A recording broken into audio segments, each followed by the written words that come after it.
Hello, and welcome to the Digital Workspace Works podcast. I'm Ryan Purvis, your host, supported by our producer Heather Bicknell.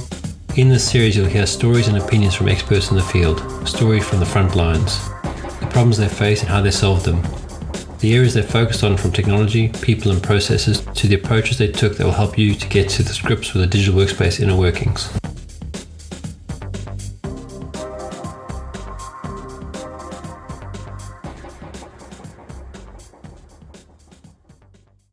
Hey Heather, Merry Christmas. Merry Christmas. We have a different camera angle. Yeah, so I got the Logitech webcam I've been wanting as a Christmas gift, so I needed to figure out how to set it up, but now it's a little bit high, which I guess is better than my upshot for my laptop, so I'll take it, but need to figure it out again, I guess. Yeah, no, it's one of those things. Good. Yeah, how are your holidays? Yeah, they've been busy. I mean, it's always busy when you, it's busy this year, especially because of COVID. My mother-in-law has a comorbidity, and my dad has a comorbidity. So we did 2 Christmases in one day, 3 technically if you count my brother-in-law and his wife coming in the middle of that. So busy, yeah. So now it's the last push before I go and leave at the end of the week. So good. Well, that'll be nice. Is everything okay with your son? Yeah, he's fine. He just tweaked a ligament in his arm. Yeah, it was, we weren't sure because I picked him up funny. Well, I pulled him up by his arm while he was getting up. And as I pulled him up, I heard this sort of click sound. And then he was already crying and that. So then he started really crying. So I thought, shit, maybe I've now dislocated his arm or something, because he couldn't hold my fingers. He couldn't grip them. But it's very difficult with a toddler to try to get them to do things. So we had a first aid guy there. He had a look at it. He said, he's probably just pulled a muscle. It happens with them when they do a lot of roughhouse stuff, because he was doing a lot of, we were running around and all that kind of stuff. But then decided that actually, I'm going to take him to get it checked just in case it is dislocated, because you don't want to sit with a pinched nerve for too long. So we went and had it checked, and they said, no, it's not a nerve from the top here. It's just there's a ligament just that goes on the front of your forearm here, because he can't sort of put his arm straight. Mm-hmm. And that's just been tweaked. So he's got it now, not in a cast, but it's in like a fiberglass sheath. That's, it keeps the arm half bent, and then they've wrapped it up in bandages. So we'll leave it on for a week. Oof. And then hopefully he'll be fine. Yeah. Oh, that's good though. It's nothing too serious, but having that on for a week, I'm sure will not be too fun for him. But no, shame. He doesn't know. So he wants to go and swim, and he can't swim now because you keep the thing dry. So we've had to put plastic bag around it so that he can't get wet. And it's so hot here. It's 30 degrees. So what's that? That's probably 110 Fahrenheit. So the only thing you want to do when it gets to this time of day is go and have a long swim. Because the pool's about 10 degrees, so you really get cooled down. But he'll be okay. He's young, made of rubber. Yeah. Makes me feel like a fantastic parent when you do something and you end up at 6 hours in hospital room waiting to get sorted out. It wasn't 6 hours, it was about 3 hours. I'm exaggerating. But that's my sister broke her arm as a kid, and I broke my collarbone. I broke my collarbone the first day of summer vacation after first grade, which was a bummer. I fell off of a swing set and broke my collarbone. So I had the same thing. I couldn't swim at the start of summer and all of that, which wasn't fun. Oh, no. But it's funny you say that, because there's a park near my folks' place, and we went for a walk yesterday to the park, and he gets on the swing and he's swinging. And he's just learning. It's not a toddler swing where they've got the cage that they put their legs through. It's a normal swing. And he wasn't going very fast, but I keep telling him, you got to hold on. And as he's going up, he sort of waves at everyone with one hand, and he holds with the other one. And then the last time he does that, he sort of pushes his bum forward, and he now tilts backwards, and he lets go, and he lands on his neck, and I'm like, oh, geez. And then he gets up, and he's like, ow. So the UK is now fine. But that could have been tickets. Yeah. So thankfully it was only a half meter fall, but yeah. Anyway, this is probably the most long overdue episode for us. Yeah. Well, I think we're still getting it in time. Yeah, no, it's good. Well, I finally listened to all the episodes I had to listen to again. It took forever, but it was, you want to give every episode its due, and there's a lot of and also trying to pick a highlight or highlight or two out of an episode is so difficult because there are such interesting, the conversation has flown and there's so much stuff that comes out. I'm sure you found the same. Mm-hmm. So it was very difficult just to pick one or two things. But let's see how we go. Yeah, let's do it. So I guess we both chose five kind of top takeaways from. I did the sort of earlier chunk of episodes, and you did the more recent chunk. So It's just really to recap our first year of podcasting through the pandemic. So it's been a journey.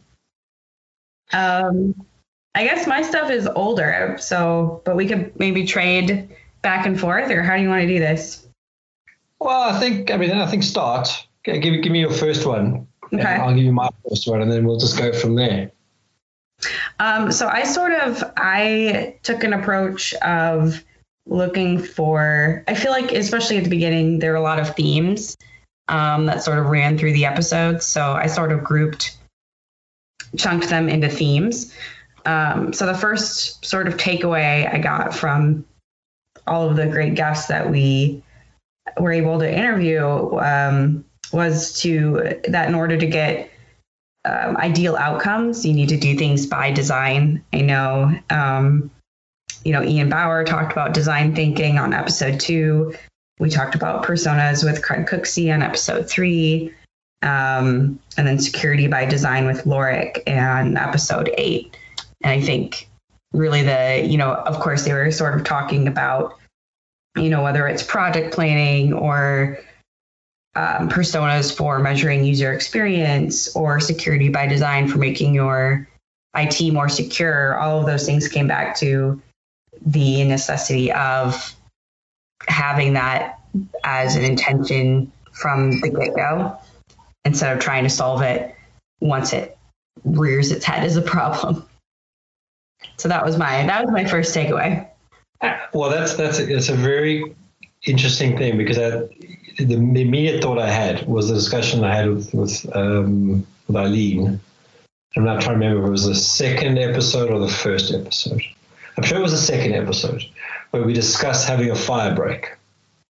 And one of the things that I've noticed, and it's always something in hindsight, is that we're so driven to deliver that we don't ever we don't stop sometimes to take that breath, to look at the big picture. And that's usually what a design is. A design is that big picture. And if you don't do that, then you could be delivering things out of sequence. You could be delivering things badly. You're going to have to redo later, which creates technical debt. And I think it's something that is not really, at least in a lot of organizations I've been in, it's not something that is supported, in the sense that go take some time, go design it, then come back and we'll build it. It's usually someone has committed to a date, whether it's a realistic date or not, and said, we'll have it done by then. And then that sort of filters through and someone has to go and deliver it. Sorry, my Ring doorbell's going moggy. But it is interesting. So taking that design, thinking about it, considering not necessarily, and the other thing here is you also don't want to go into analysis paralysis. You want to design just enough that you can, and this is where the agile sort of methodology does come into it really nicely. If you've got a vision, which is not necessarily and this is also with Jackie Rigby, it's not necessarily, and we should, avoiding the jargon too much, but you have a vision that kind of gives you the picture of where you want to get to, but then you iterate as you're building towards that vision. And you've got to get your priorities right, obviously, and that comes from your design. But it's getting to that. It's a journey through the whole thing. And even though you might, it's not a 6 weeks of 3 sprints and you get there. It could be years to get to that vision, but you're constantly evolving, and you've been led by your customer whose need you're trying to solve. And you might be solving multiple needs as you go. So I think it's a good one to pick out, definitely. What's your first takeaway? So I looked at all of the people that I sort of got to look at, and it was guys like Erwin Lazar from the research. It was Mark Chillingworth, the tech writer, and I mentioned Jack, and Jed as well from iGel. But what was coming up commonly with all of it, and not to forget Holly either, is trust.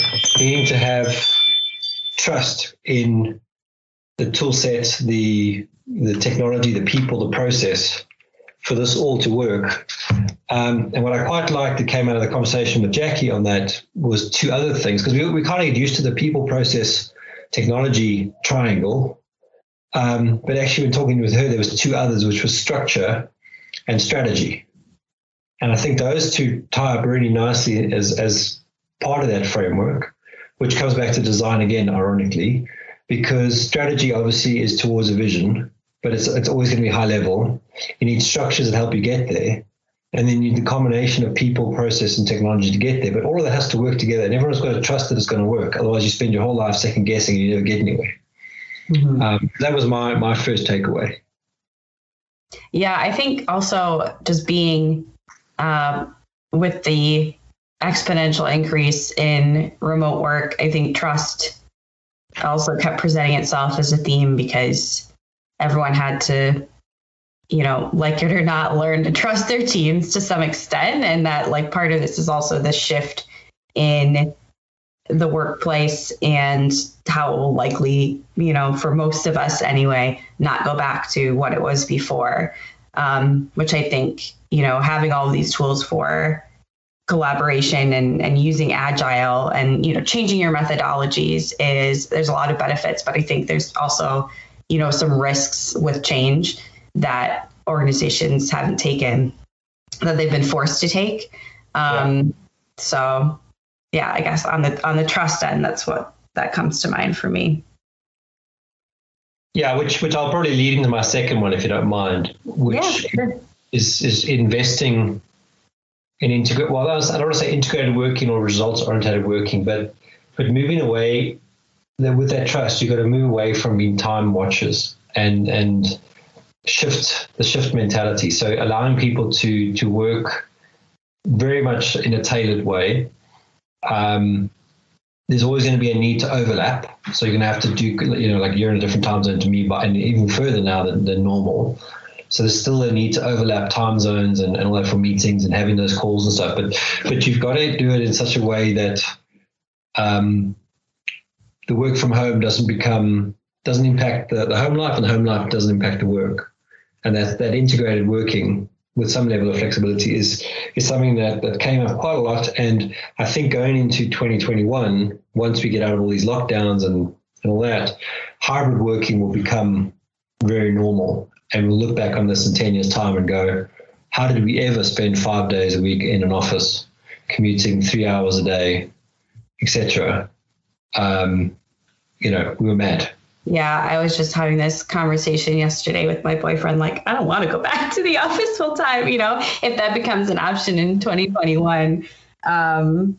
Because I've been talking for a long time about just upgrading my desk at home. But it's well, if I make this investment and then in a few months we're back in the office, what are we going to do with this furniture? So, because I'm getting really ambitious now. And not only do I want a standing desk, but I also want maybe some sort of treadmill pad or something because the thing that I miss is more than anything is my commute to work, because I walk to work. So I had that activity in the morning and in the evening that was just set, and it's really hard to replicate that in my daily routine. But I think if I had it, just ready to go, I could at least start the morning and end my day on that, which would be, it's kind of a luxury, I guess, but I definitely miss it.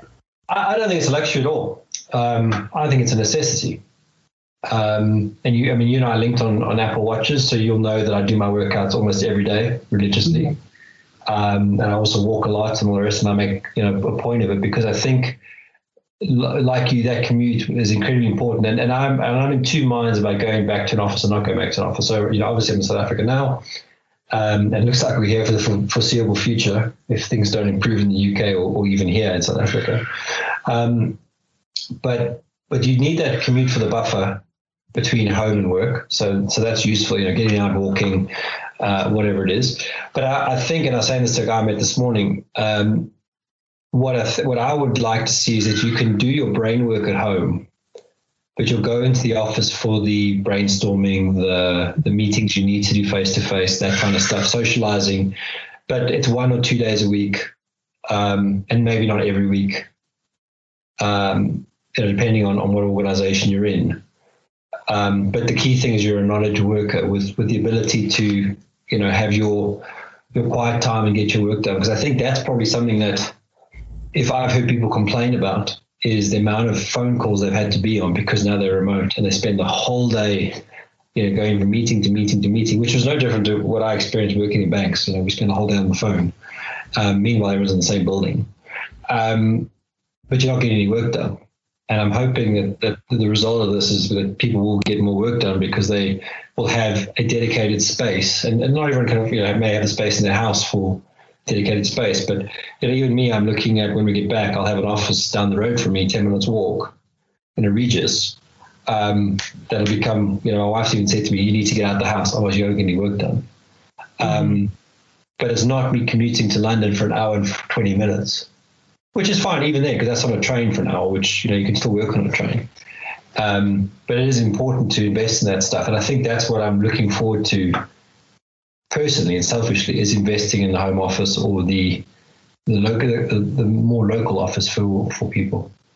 Yeah, I think, and that's kind of, I guess, also one of the, the arguments for returning to some degree, or at least having a hybrid model where, if people don't want to work from home because they don't have the setup or, they have distractions, that there is still office space that people have the option of using, but maybe not required.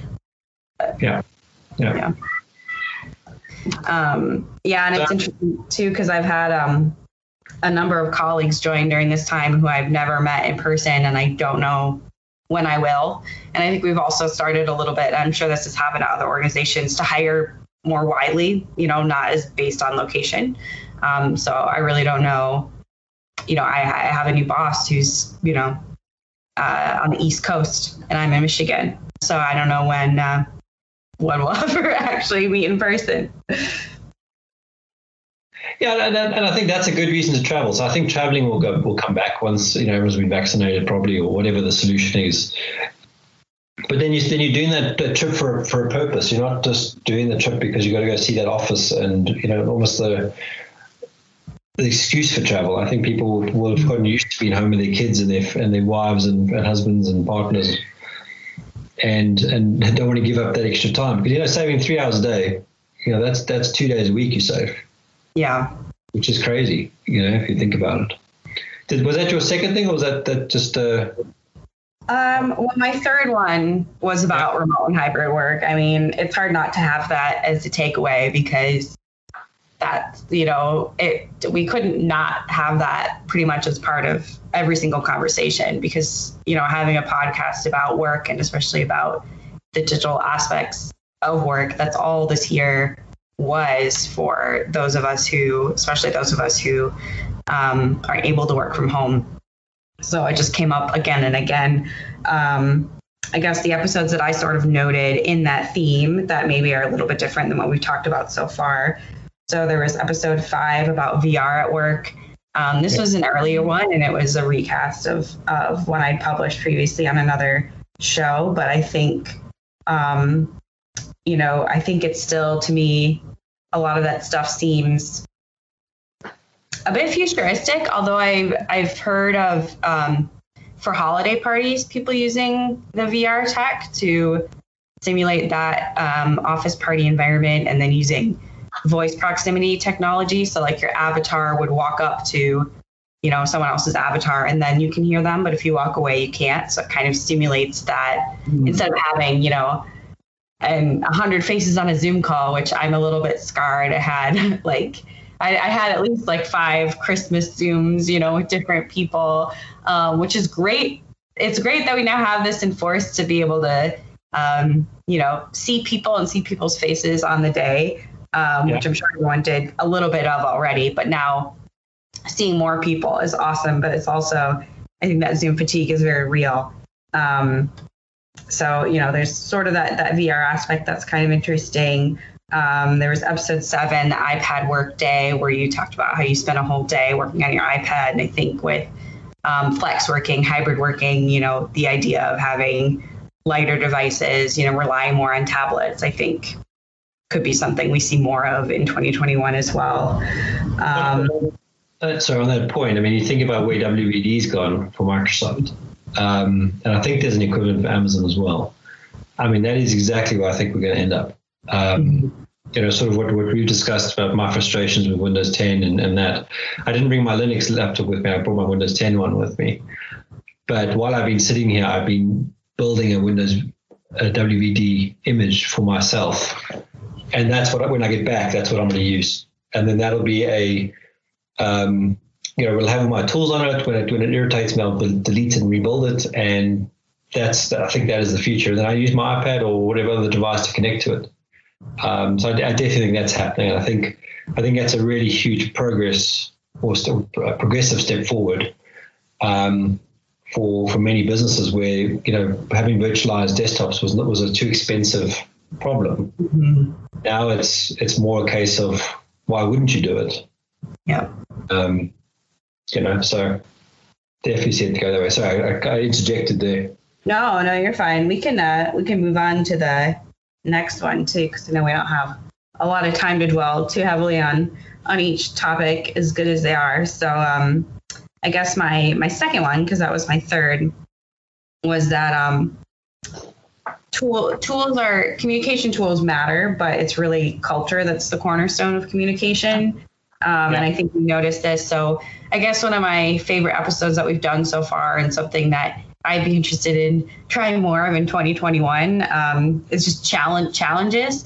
So I really enjoyed that inbox challenge that we did, that email challenge, where we spent a month trying to reduce the not only the flow of email to our inbox, but also reduce the number of sends. So doing, moving things over to a chat app like Microsoft Teams, or, sometimes maybe picking up the phone, or just looking for ways to reduce. But I think a theme that came up again and again there was that, it matters also not just that you can't just change your habits and not have without your culture aligning with them. So, if you have a culture of anytime anyone sends me a message, there's an expectation that I'm going to respond.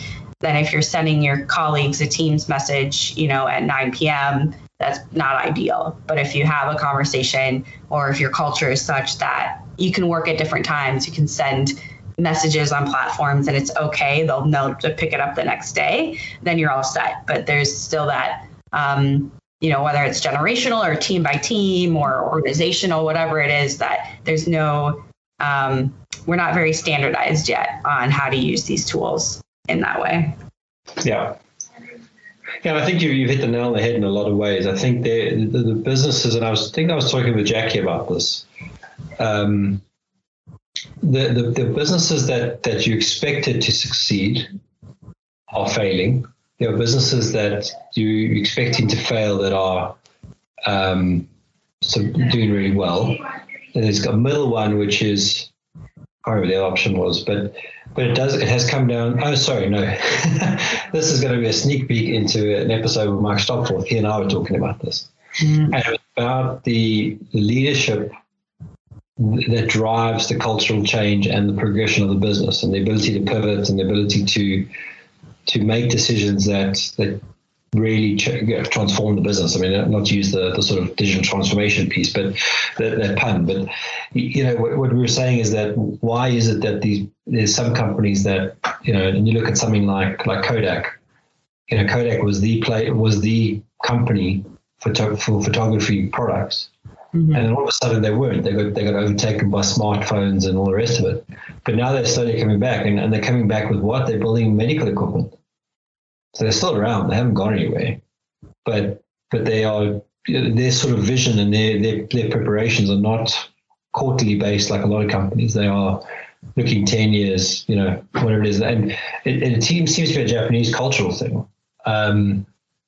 Which is interesting because as I say, if you look at a very simple example like a pub, and this is something I definitely discussed with Jackie, is that you'd have a pub that closed down during the lockdown, didn't do takeaways, versus a pub that did takeaways, and then when they opened up again, when you went there, they were still using the same app but to order food to the table. So now they become a scalable digital business. So when the lockdown hit again, that pub is still operating. It hasn't really changed. The only difference is where you're sitting is different, in fact, they probably charge the same. They're probably the same. They have less operating cost, but they're scalable now. Whereas the businesses that didn't adapt, the other pubs that didn't do that, are the ones that are shutting down. And when I say shutting down, someone else is picking up that building, turning it into another pub, and digitizing it. So I'm trying to remember why that was important, but that's what I thought of when you said what you said. Yeah. Yeah, I guess it comes, the common thread, right, is just ability to adapt and, the cultural will to change, which I think, maybe has been, I think digital transformation has been super buzzy for a long time in the enterprise and, mid-market world for a while. I mean, to tie together, it is that you're right in the sense of the ability to adapt, but that adaptation has to come from a culture of being willing to change the status quo. Yeah. So we use the pub example. You got the one pub that doesn't change, you got the other pub that does change. They're still doing the same. It's still operating the same thing. It's still serving food, still serving booze, provided they're allowed to serve booze. But the only difference is they are prepared to try new things to deliver the same service.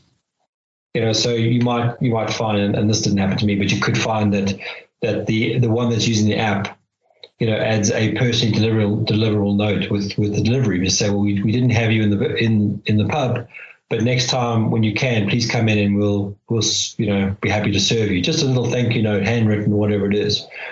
Personal touch changes that perception. Go to a pub, you change your perception to the point you might visit that pub. So that's adapting and being a bit more proactive. Versus the other one saying, well, if I just shut down and I negotiate my rent and I don't have to pay rent for those 3 months that we're locked down, we'll re-engage when we're allowed to do it. There's always a huge risk there that the customer that would have spent money there, unless they're regular, now will spend money with the one they got a personal touch with, the connection. Mm-hmm. And we took a view that when takeaways were allowed and when we were allowed to go to restaurants, we would order takeaways twice a week, one more than normal.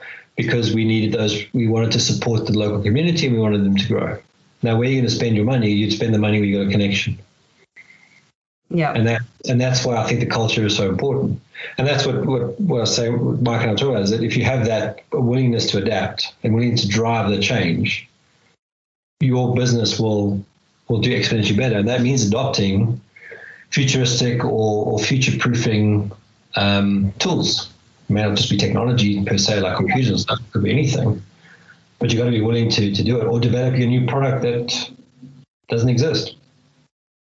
Yeah, I think what we've seen this year is all of those ideas, come down to the local business level. Whereas before there was a mom and pop shop might do better with a digital ordering system, with being able to ship things online, with doing, takeout or delivery through some online system.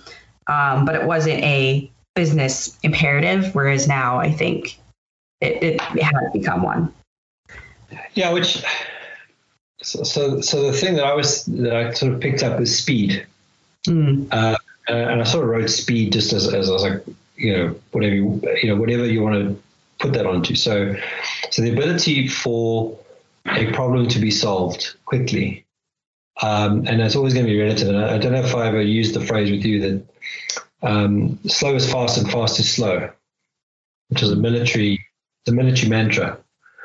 And the idea behind that is when you rush things, you actually do it slower. So, fast is slow. And then when you do something slowly, but you do it, methodically and with the right attention to it, the more you do it, the faster you get. And if you look at building software or anything like that, and then this comes back to the goal, that book that I recommend all the time, decreasing the size of your batches, so you're doing smaller amounts of work more regularly, builds up your momentum. And your order of sequence is easier to see because you've broken it down into smaller chunks, so you can see a little bit more ahead.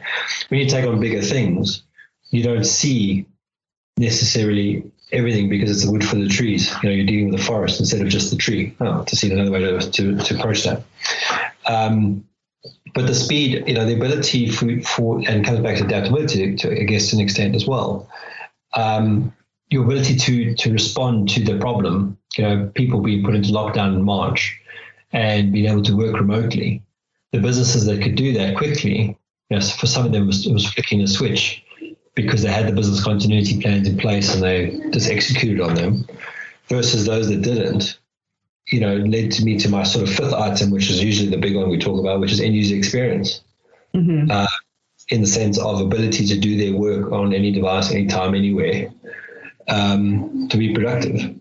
And your sort of cost of doing that, or the friction to do that, would have been greater if you didn't have the plans in place and the infrastructure and the tools and the processes, versus those that did. For us, it was a case of, we're working from home from the foreseeable future. Okay, well, my laptop's with me, I'm ready to go. Whereas some of the guys had no laptops, they had no personal devices, they had nothing. They had to go and provision all that and set up all the security stuff they needed, et cetera, which is not, those are month-long projects. Usually they're not flick a switch projects if you haven't done it from the get-go. So speed was a big thing.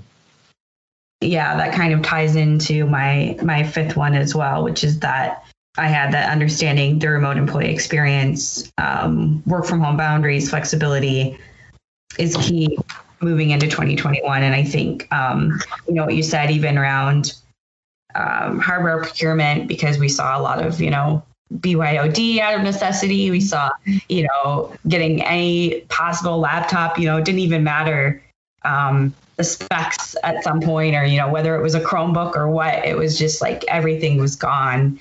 And people were snatching it up to be able to send people home. But I think working remotely, I think there's still a lot of IT issues that haven't been ironed out. Things like how to do remote support effectively when you can't go to that person's machine and service it. How do you figure out what's wrong? How do you diagnose the root cause? And then how do you actually take the step to resolve it remotely when you can? What do you do about people's home Wi-Fi network? Wi-Fi network quality is a big issue for a lot of people. And especially when, video conferencing is such a big part of it. If you're the colleague that, let's say you don't have an ideal webcam, or your video quality is terrible, or your sound quality is terrible. And, I have network interruptions all the time. And I'm sure, my network is, one of the better ones I can get for a home Wi-Fi plan. So at some point, I guess to come back to the main point here is just that I think these end user experience issues and their knock-on effects on productivity are something that came up again and again in our episodes, but are also not going away anytime soon. No, I think I forgot about connectivity. That is huge. I'm sitting in a third world country, but at least now I can use Teams. Last year, this time I was really struggling. And that's just because they've improved the connectivity here, leaps and bounds. In fact, they've doubled the connectivity, the sort of bandwidth put through. But I think, if you look at one of the sort of pros out of this pandemic and out of this year, it is that we've all leaped forward 5 to 10 years, depending on where you were maturity-wise, to use the tools that have been available for a long time. Mm-hmm. But the average user who let's say, is a mom and pop or, might have generational aversion to using the technology, now uses the technology like they use anything. They've been able to Zoom or Teams or WhatsApp call or anything like that, which was usually for a select few, now everyone who's got technology is comfortable doing that. Okay, there are people that obviously don't have the means to buy all these tools and have the connectivity at home, but at least a good amount have got it, which has opened up, the world to more progressive stuff, I think. Mm-hmm. Yeah, it's kind of incredible seeing, not that there weren't any technical glitches, but seeing all of my older relatives joining, a Zoom call to play. We did a family trivia game on Christmas Eve. So seeing everybody get on board with that was just something I wouldn't have ever thought possible. When I try to FaceTime my grandpa, he holds the phone to his ear, partially because it's easier for him to hear, but I'm not really used to the video calls with them for whatever reason. So, but yeah, I think you're right that those, it has really changed, everyone's technical proficiency, and that just forced a big shift forward. Well, I looked at we when I say my in-laws, there's a church just as you walk out the complex, and Christmas Day, obviously you expect it to be rammed with people for the masses and stuff. They do the mass on Christmas Eve and the mass in the morning, but because of the restrictions, they couldn't do that. So you walk outside and they can't go into the church. They have to do it outside in the tent, which is fine, because the weather's always relatively good. But what we noticed actually is the amount of cameras they'd set up. So actually, they might have had, just the people running the service there, maybe 10 or 20 people attending the service, but everyone else is dialed in on Zoom or whatever they're using for the thing. I mean, it almost completely, I wouldn't say bizarre, but you think, well, actually, they should have increased their coverage of parishioners, because now anyone can attend. Imagine you lived in that area, then you moved to another area, but you really like that church, and you haven't really gone back to church because you haven't found an alternative. But now you could just connect to your old church. It could be 10 hours away. It could be 2 hours away.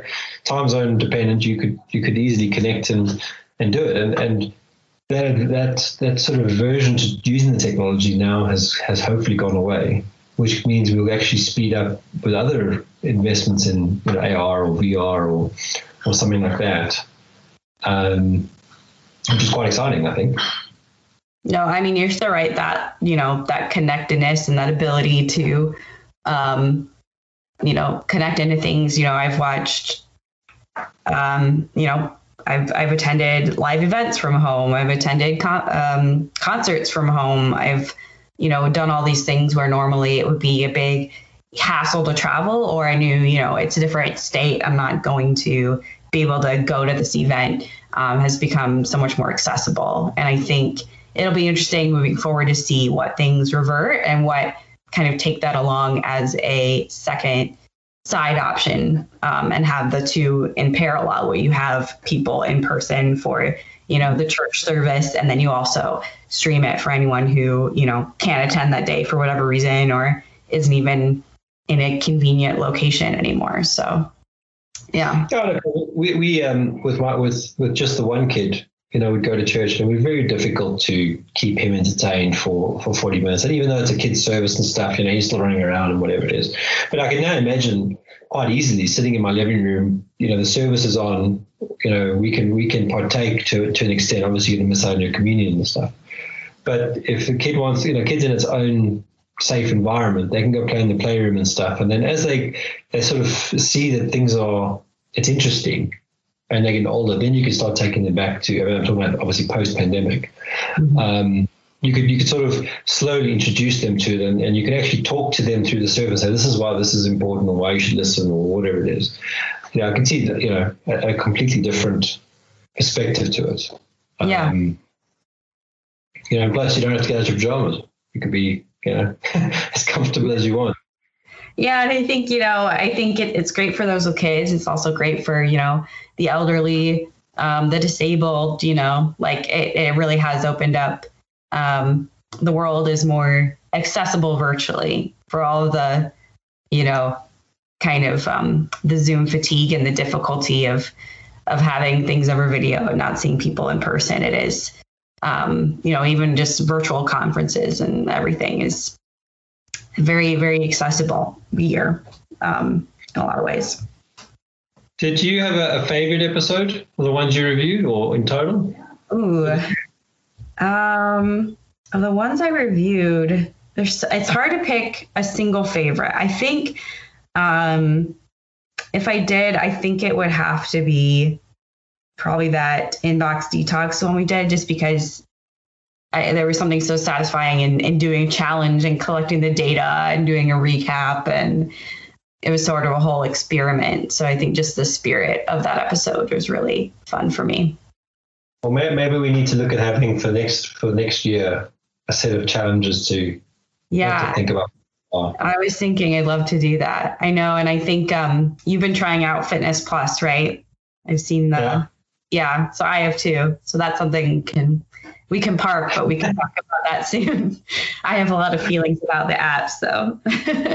I think we should, because I keep tweeting to them and they keep sending me down these rabbit holes of do this, do that, and I noticed that the one thing there was an update that rolled out literally after the next day after I sent it. So I was wondering if maybe I did actually hit a nerve. So, but yeah, no, I think that'd be great. I think some challenges for next year would be good. I mean, from my point of view, so I enjoyed all the guest episodes. I mean, I think talking to an expert in their field is hugely valuable. One, because they open your eyes to things you haven't thought about, and two, they've got stories to share that really, teach you stuff that you wouldn't have learned elsewhere. But I think my favorite one, if I'm honest, is the Star Trek Captain one. Only because I've been watching Star Trek again and thinking about what we talked about there and applying, if you had this project, who would you pick? And I think that is, it's the hero's journey, really. Who's your hero, and how do you, that is, and this comes back to the culture and the leadership. You need a hero to follow, or to be, if you're the hero. So that was my favorite, I think, of all of them, beyond the guests, at least. Yeah, no, that was a fun one. And even, myself not knowing all that much about Star Trek, I still had a good time recording it and listening to it. So I guess the common theme here is to do, whether it's the challenges or some different angle on it, just to do some fun episodes, I think. And yeah. But yeah, I agree. Sure. That, all the guests and everyone we've had on, have provided a lot of great insights, and I think we've gotten a really great catalog of nuggets of wisdom this year, and I think a lot of it will be relevant for a lot, years to come. But I think it is also interesting that we have sort of this time capsule of working through a pandemic, and the way we talked at the very beginning about how things were going and how long remote work would be happening for. And it was always like a question of, what month are you going back? Or, how many, what quarter? And now, oh my goodness, Microsoft delayed. They're not going to do any in-person events this year. That was like wild, back in March, that they were talking about delaying until July, I think, of 2021. And now I'm like, they're not doing in-person in July. That's not happening. So I think we really captured that huge change. Yeah. But cool. Yeah. I mean, this was fun recapping, all our initial start, all of those episodes from 2020. Well, I mean, when we first talked about doing this, I said, let's do 10 and see how we go. And I think we're on 36 or 30. Well, this will probably be the 37th, I think, or something like that. I lost track of how many we've done. But we started recording a year ago, sort of November, December. And here we are, as you say, through a pandemic and all the rest of it. But it's actually been, I think, for both of us, and I'm talking on your behalf, of course, a lot more fun and a lot more interesting than we thought it was going to be. Always hoping. Yeah, a lot more sustainable, right? That's always my worry with taking any extra projects on, especially with the podcast, I think. And, we've talked a little bit about maybe having a sideshow where we just talk about sort of the nuts and bolts and what it takes to really get one off the ground and to keep one going. But it is a lot. I think anyone can have a podcast, but sustaining a podcast is really where the the challenge comes. And I think part of that is, being excited about the subject matter, being able to find great people to talk to, and to be able to come back to it again and again is really where the key is for keeping it going. No, spot on. Absolutely spot on. Well, super. Should we end it there then? End of the year? Yeah. 29th of December? Yeah. I hope, I think, I'm sure, it's, I don't even know what to say about 2021. I'm optimistic. I don't want to be foolishly optimistic. I don't want to be, too disappointed in the first half of the year, but I think it's going to be a better year. Well, I challenge people normally when they say this was a rough year because, think about it. Look, unless someone in your family has actually died or been seriously ill and you've had to worry and stress about it, or you've lost your job, completely and had no funds. It hasn't been that bad for most people. Most people they've been able to work from home. They've had time to spend with their families. They've, had the ability to do other things they probably wouldn't have had time to do. The only thing is they had to sit at home and watch TV if not working, which has meant some sort of mental shift, but it hasn't been that bad. I think the uncertainty's made it bad. And I think the feeling sometimes that your respective governments making up as they go along and imposing or pressing you, has sort of caused some anxiety. But I can't really complain. I had a baby born during the period. We worked from home. Nothing really changed for us. We still went out and did our fitness every day, and we still walk around. We still got our takeaways. We still got our thing. Okay, obviously for 3 months we didn't, but it wasn't that bad. Yeah. In hindsight. But as I say, I think for some people it obviously was, but for a good amount of people it wasn't. So. Yeah, I think in a few years be able to look back with more perspective and I think even come back to a lot of the things that we talked about in this episode and see whether or not they were truly permanent changes and what happened as a result. So we I just hope we don't rebound back into the old ways of working. And I think some organizations will. I think that's inevitable, but I think a lot won't. I think a lot have realized the benefits far outweigh the, scary aspects of not being able to look over employees' shoulders and whatnot. Yeah, I think you're right. All righty, let's leave it there then. Happy New Year. Thank you for listening to today's episode. Heather Bicknell is our producer and editor. Thank you, Heather, for your hard work on this episode. Please subscribe to the series and rate us on iTunes or the Google Play Store. Follow us on Twitter @the DWW Podcast. The show notes and transcripts will be available on the website www.digitalworkspace.works. Please also visit our website www.digitalworkspace.works and subscribe to our newsletter. And lastly, if you found this episode useful, please share with your friends or colleagues.